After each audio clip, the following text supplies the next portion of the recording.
All right, docs, we're on to the knee examination. If that's one of your niches, you want to make sure you're doing the best knee exam you possibly can. So start with your standing test first and then proceed on to the other areas so you got a nice smooth flowing exam procedure here. So I always start with gait. So a lot of times I'll do that as I see the patient coming back into the exam room, or I'll observe them walking a couple times back and forth in the exam room.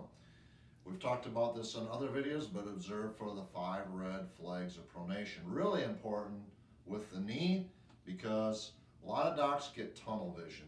When somebody comes with knee pain, they only look at the knee. But with the knee, you gotta look above and below to really find a lot of times what the true cause of their pain, unless it's a trauma, that's obvious. But if they have insidious onset of knee pain, no identifiable trauma, you gotta look above and below. Hip, low back, and of course the feet.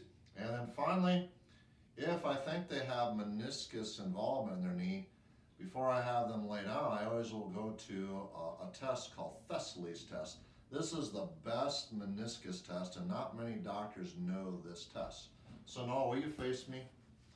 Thessaly, if they had, say he had left medial knee pain, and maybe he had an injury, or I'm thinking maybe there's meniscus involved, this is the test I do. Put your hands out, Noah, straight ahead, and you support them here. And what you do, Noah, I want you to just stand on your left leg. Bring your right leg up a little bit. And what I want you to do is I want you to pivot your pelvis, your hips back and forth. You have them do that a couple times. If they have medial or lateral meniscus involvement, this will usually localize the pain.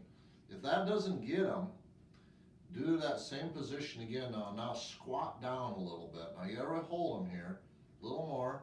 Now pivot back and forth. Left and right, back and forth. Folks, right there, that's the best meniscus test out there. If there's something hot going on in one of the meniscus, lateral medial, that'll usually pick it up, and they'll say, Doc, it hurts right there, it hurts right there. And great test to do, and that's a goodie. Most of my knee exam I do is from the supine position. You can accomplish the majority of your exam from this position. So first thing I always do from this position is we check range of motion. No, I want you to straighten your knee as far as you can, okay? Looking at full extension and full flexion. Let's bring yours down a little bit. Bring it all the way into extension, Noah. Other way. Straighten it, and then full flexion, okay? At least look at those two, and then I always do those passively. So we relax the leg and we bring it all the way in, noting for pain or restriction. He's got really tight hamstrings on his active one, and then I always do internal, external rotation. So I'll rotate that ankle and that tibia with external and also internal. Noting, does it localize pain somewhere? Is there any limitation? A lot of your arthritic patients, of course, have a great deal of time, are tough time reaching full extension or full flexion, especially passively. And so those are really good things to look for. Then we already talked about the Thessaly test from the standing position, which is a great meniscus test. You also then would probably want to do McMurray's test as a confirmatory sign. So we bring the knee up, we go inward, and then we extend. Looking, does that localize pain, inner or outer knee, going the opposite direction?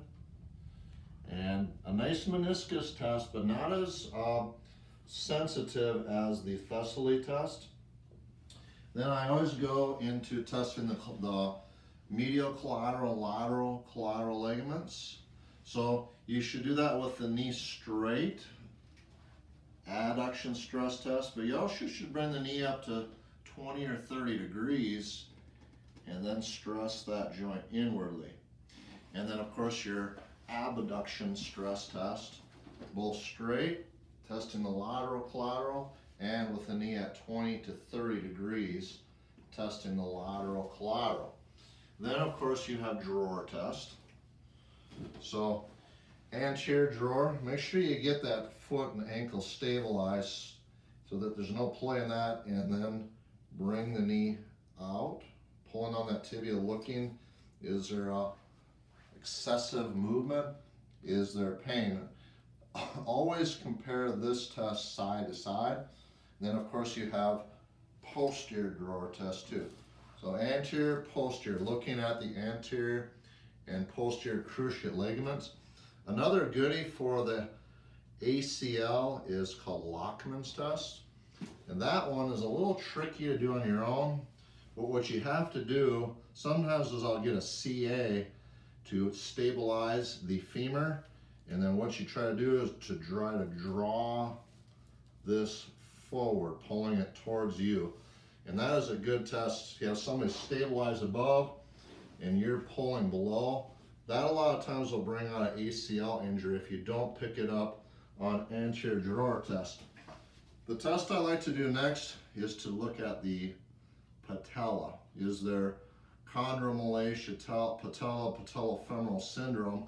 So I always do Clark's test, where I hold the top of the patella and then have them contract the quadricep muscle. And a lot of times you'll feel crepitation with that. And a lot of times if they have involvement behind the patella, they'll say, "Ooh, that hurts, doc. I can really feel that back there." So with those tests, you've looked at the ligaments, you've looked at the cartilage with the meniscus, you've checked the patella, and always with knees, check the hip joint. So I like to at least put them into a Patrick's test position to see if there's anything going on with the hip joint too. You also may want to do passive range of motion of the hip, because a lot of times if they have an underlying hip problem, it will refer pain to the knee. So those are the main tests that you would do. Also, palpate the relevant anatomy. If it hurts on the medial knee, palpate the joint line, palpate the medial patella. If they have anterior knee pain, you know, the quad tendon, the patellar tendon, and the patellar retinaculums on each side are important muscles. Always palpate the quadricep muscles for any anterior knee pain, and palpate the posterior knee if you suspect a Baker cyst. A lot of times is a common source of posterior knee pain. And then of course the joint lines on each side. So, you know, use chiropractors, we have good palpation skills, so never neglect that part of the examination to try to find those areas that are pain generators, that are taut and tender, and those are the main things to look at from the supine knee exam.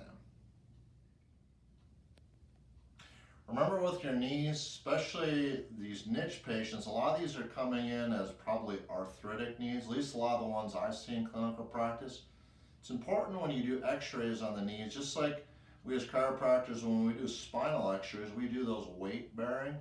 So take those P to A weight bearing x-ray of bilateral knee. Even if they only have knee pain on one side, make sure you take the other one, because in that view, use a 14 by 17 film and you can get both knees in the same view to compare. And you want to look at those joint lines, and patients will appreciate that view because they can really tell the difference between their good and their bad knee. So important to get at least that one view, be weight bearing, get a lateral view of course to finish it, and then if they have patellar area pain, don't forget about the tangential or Jones view. If they have locking in the joint and you suspect a loose body, don't forget the sunrise view, so you can look right in through that area to see if there are any loose bodies that might be causing some locking. MRI, trauma, obviously, if your tests show meniscus involvement or any of the ligament involvement, you may need to get an MRI fairly soon after they come in. For a lot of your arthritic patients, maybe not always necessary to do that right away. And finally, I always do a lower extremity index on all my niche patients that come with knees. It's a good outcome assessment. and it shows how their knee condition is affecting their daily activities, and a great way to monitor their progress as they go through care. So to put all those procedures together, Doc, you've done a really thorough knee exam, and your patient will be wowed and they'll say, wow, I've never had an exam like that before, Doc, and it'll set you apart as a specialist.